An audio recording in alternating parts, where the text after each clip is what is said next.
आप यहाँ लिख लो एडेड बाय, ये जो अमेंडमेंट है ये 20% वाला क्लॉज इस साल ऐड किया है, एडेड बाय फाइनेंस एक्ट 2020। क्या लिखा है देखो, ITET shall dispose of the appeal within the period of 4 years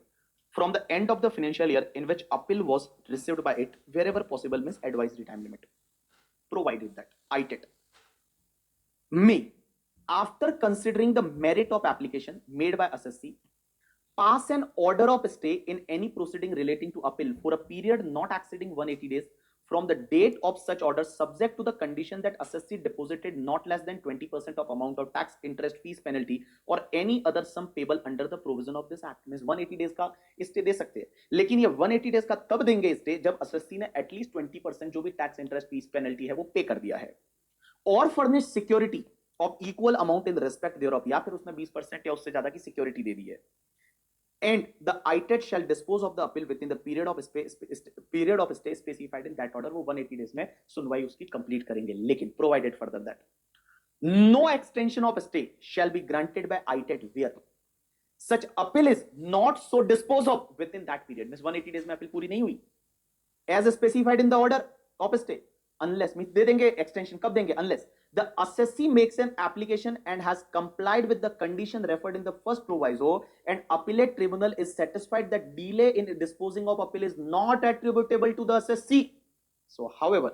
that the aggregate period of stay originally allowed and period of stay so extended shall not be 365 days, means not more than the 365 days, and appellate tribunal shall dispose of the appeal within the period or period of stay so extended or allowed, provided that if such appeal is not disposed of within the period allowed under the first proviso or the period or period extended or allowed under the second proviso, means 180 days, 365 days में भी appeal solve नहीं हुई, or in any case exceeding 365 days, the order of stay shall stand vacated after the expiry of such period or periods even if the delay is disposing of appeal is not attributable to the assessee। भैया assessee की गलती नहीं है तो भी भैया फिर आपका 365 डेज से ज्यादा डिले नहीं मिल सकता, जो है एक्सटेंशन नहीं मिल सकता।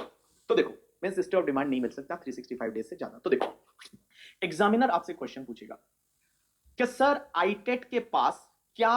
डिमांड जो निकलती है उस पर स्टे देने का टाइम है क्या, जब आईटेट में अपील फाइल की क्या स्टे का उसके पास पावर है क्या? Answer is yes, ITET can grant you the stay of demand but maximum 180 days। आप ऐसा लिखोगे maximum 180 days but subject to that assessee has paid 20% of the whatever tax payable, tax, fees, penalty जो payable था उसका 20% उसने पे कर दिया है, तो उसको stay of demand दे सकते हैं 180 डेज में। 180 डेज के लिए स्टे ऑफ डिमांड दे सकते हैं कि भैया 180 डेज तक आपको कोई बात नहीं, आपकी रिकवरी प्रोसीडिंग चालू नहीं होगी, आपको असेसी इन डिफॉल्ट नहीं माना जाएगा। लेकिन एक बात बताओ 180 डेज में अगर अपील सॉल्व नहीं हुई और उसमें गलती असेसी की नहीं है, क्या बोला मैंने, गलती असेसी की नहीं है, असेसी की कोई गलती नहीं है, तो क्या एक्सटेंशन मिलेगा? आंसर इज यस, एक्सटेंशन मिलेगा। लेकिन ध्यान रखना total period means extended plus original कभी भी 365 डेज से ज्यादा नहीं हो सकता। एंड एक और चीज, अगर 365 डेज में अपील सॉल्व नहीं हुई तो भैया फिर वो जो तुम्हारा स्टे ऑफ डिमांड था वो वैकेटेड हो जाएगा, फिर आपका वसूली काम करना चालू हो जाएगा और वसूली भाई ये वसूली कर देगा। एक बात बताऊं, ये 180 डेज 365 डेज ये कंडीशन सिर्फ आईटेट में है, सीआईटी अपील या एओ के पास नहीं है। एओ सीआईटी अपील जब चाहे जितना चाहे तब तक वो स्टे ऑफ डिमांड दे सकते हैं, ये सिर्फ आईटेट के लिए है और आपके एग्जाम में इससे क्वेश्चन निकलेगा, ठीक है। और इस बार ये अमेंडमेंट है कि 20% तक टैक्स भरना पड़ेगा एंड ऑल, आईटेट के केस में ये अमेंडमेंट इसी साल से आया है। चलो नेक्स्ट पार्ट,